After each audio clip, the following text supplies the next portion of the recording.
So Laura, we're here this evening, obviously quite emotional, just retired Mistral Hojris, better known to everyone as Alf. Why does he mean so much to you?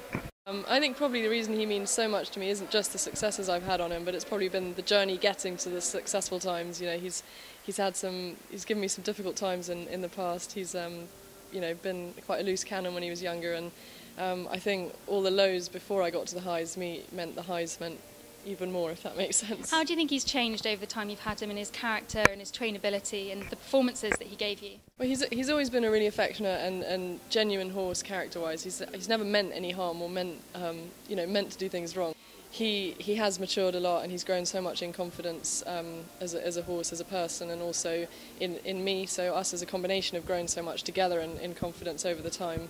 And I think, yeah, that's what dressage is about, combination of horse and rider and the harmony between the two. And I think, yeah, he's definitely a different horse nowadays to what he was, but he's still got the sparkle, he's still pretty lively, and he still tends to be quite cheeky, and he hasn't grown up too much. If you had to pick one memory, what would be your fondest memory of your time together? I find that one really difficult.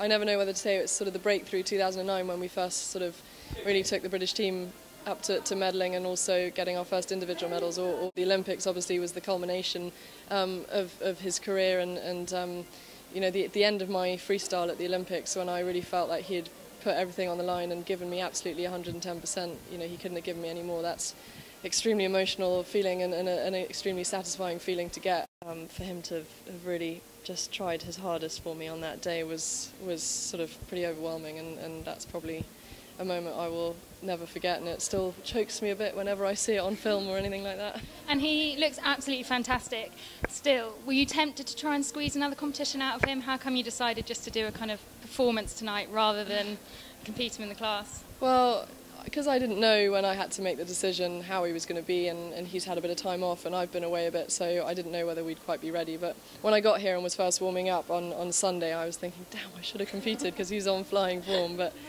you've got to pick your moment, you've got to make a decision, and the whole reason of me retiring him now is because I wanted to do it when he was feeling good and on a high, and not wait for him to start to sort of decline, and therefore I think now's a good time, and it's right for him, because he can't make the decision for himself. I have to do that for him. And he obviously loves being centre of stage, loves the crowds. How do you think he's going to handle his retirement? Is he going to miss that kind of being the centre of the show? I think he'll definitely still need lots of attention at home, plenty of attention from the girls on the yard and from me and my dad, and I don't think there's any danger of that being reduced very quickly. He's not going to move from the main yard, he's not going to move from a stable, and he'll just go out and do less work, more hacking, and a lot more time in the field. Probably with Andretti, his stable buddy, but yeah, he definitely won't lack attention, and I know that he wouldn't forgive us if he did get less.